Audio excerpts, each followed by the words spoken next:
Olá, galera que me acompanha aqui do meu canal oficial do YouTube. Hoje nós vamos ao nosso segundo devocional, né?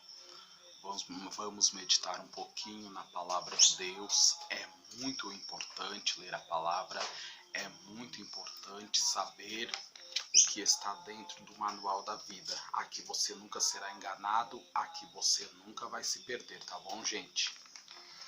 Então vamos ao devocional. E no final eu estarei orando com você e abençoando o teu lar e a tua vida, tá bom? Glória a Deus. Vamos ler em Atos dos Apóstolos, no Novo Testamento,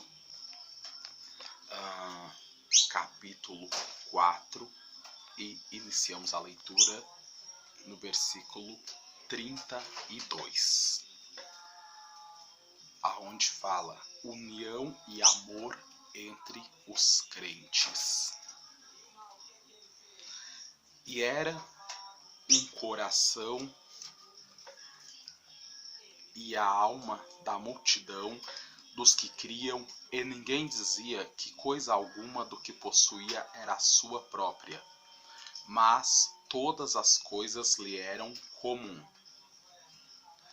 E os apóstolos davam, como grande poder, testemunho da ressurreição do Senhor Jesus, e em todos eles haviam abundante graça.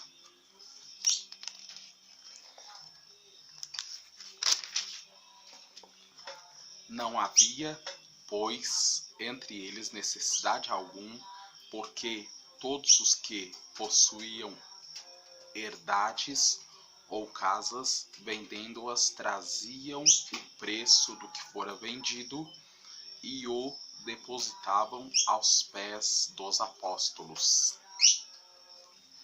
E repartia-se a cada um, segundo a necessidade que cada um tinha.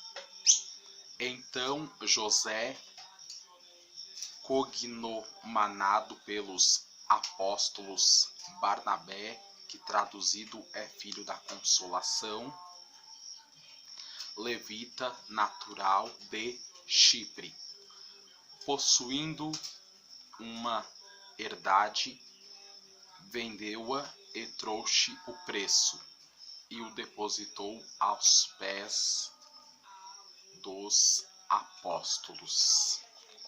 Minha gente, então, como nós podemos perceber aqui, fala da união, que devemos ajudar uns aos outros, não somente entre os crentes, mas ajudar uns aos outros no todo, de um modo geral, né, entre si. E a palavra, na realidade, de capa a capa, ela ensina que nós devemos ajudar o nosso próximo, o nosso irmão. Agora, entendam o seguinte: vocês perceberam aqui, manda ajudar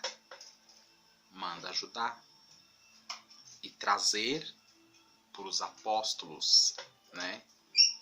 Mas eu não vi falar dízimo aqui, vocês não ouviram falar dízimo? Eu acabei de ler no Novo Testamento, Atos dos Apóstolos. Mas não vamos falar desse assunto hoje. Hoje a nossa devoção é para falar que a gente precisa estar unido.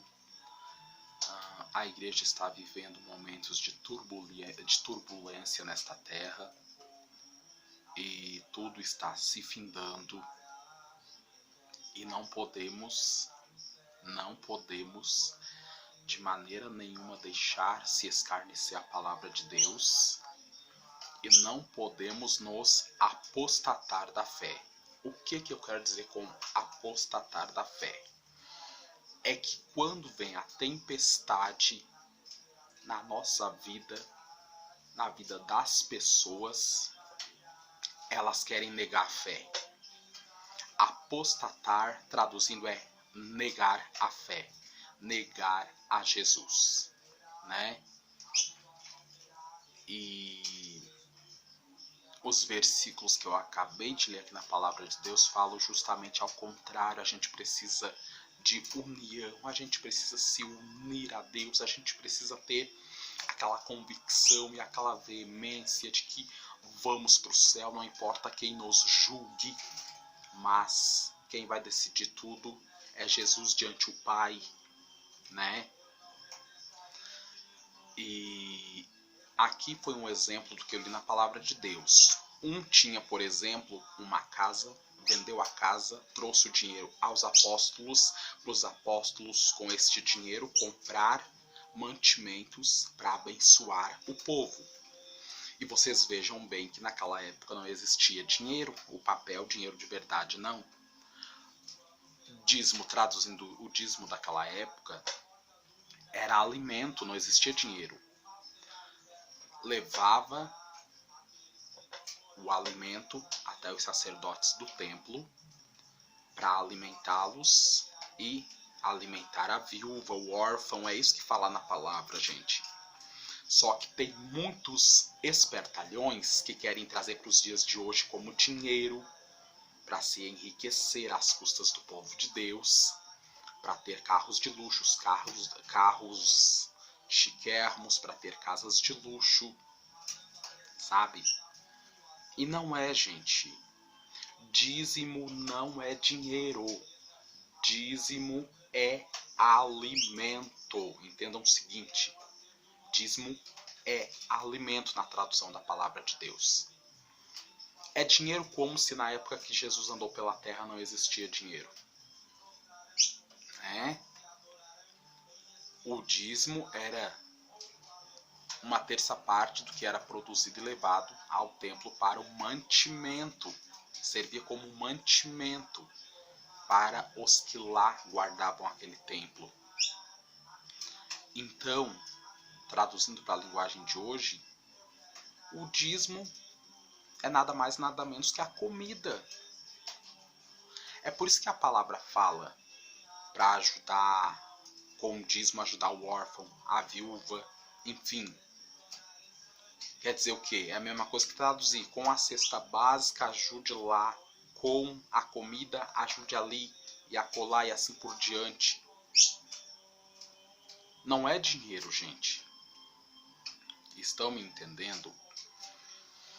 E quando eu abordo o assunto dízimo, precisa manter a união do mesmo jeito. Nem adianta se alvoroçarem, né, gente? Como o cabeçalho da palavra que fala aqui, Atos dos Apóstolos, capítulo 4, versículo 32. Estamos só na parte B deste versículo para não demorar muito, né?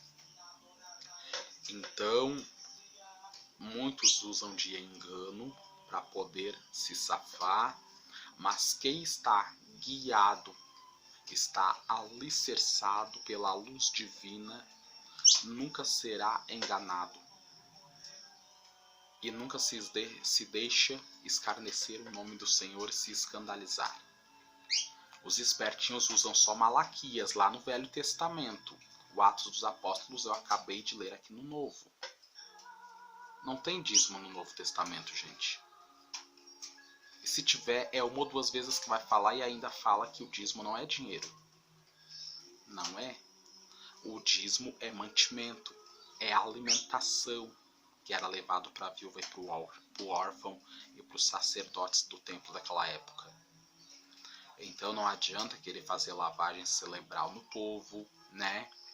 Agora é um tempo de crise, encurtou dinheiro em todas as igrejas e os pastores querem lavar a mente do pessoal. E não é bem assim, gente. Vocês precisam ler a Bíblia, vocês precisam entender, vocês precisam compreender, para que nos últimos dias nem os escolhidos sejam enganados. A palavra fala que os escolhidos vão ser enganados, mas eles serão se eles quiserem. Se você deixar-se ser guiado pelo Senhor Jesus, ser guiado pelo céu, você nunca vai errar. Você nunca vai se perder. Vocês estão entendendo o que eu quero dizer com isso, gente? as pessoas usam a palavra e distorcem ela para obter vantagem. Até outro dia um pastor estava falando que eu quero ser especial. Não, eu sou sim especial para Jesus, mas na igreja eu sou igual a todo mundo. E será que essa criatura não entende que eu tenho os meus afazeres? Eu não quero ser especial. E também não quero ser dinheirista. Tá bom? A Bíblia fala: primeiro buscai o reino de Deus e as demais coisas serão acrescentadas. E é o que eu estou fazendo. É por isso que a cada dia Deus está acrescentando em minha vida as bênçãos do céu. E Ele fala: devemos ser fiel no pouco, para que Ele coloque nós no muito. Mas ser fiel no pouco não é levar dinheiro para a igreja. Entendam o seguinte: leva lá uma cesta básica e fala para o pastor: pastor, está aqui meu dízimo. Pronto. Naquela época não existia dízimo, o próprio Jesus disse que não era para deixar faltar mantimento para os levitas e sacerdotes do templo, para a viúva e para o órfão. O mantimento, que eu saiba, é comida, não é dinheiro. Tá bom, gente? Então, fiquem espertos. Você aí que é de alguma denominação aí que cobra dízimo, fiquem ligados. Claro que tu pode ir lá dar a tua oferta de amor, eu não condeno agora o dízimo, gente. Depois que o meu Senhor Jesus ressuscitou e escreveu o Novo Testamento, eu sigo somente a Jesus, o verdadeiro Jesus. Tá bom? Então recebam estas palavras em nome de Jesus e sejam abençoados neste dia. Tá bom, gente? E vamos interceder a Deus. O carnaval é coisa do diabo, viu? Só vai se querer, mas eu não vou. Beijo, um abração a todos, Deus abençoe.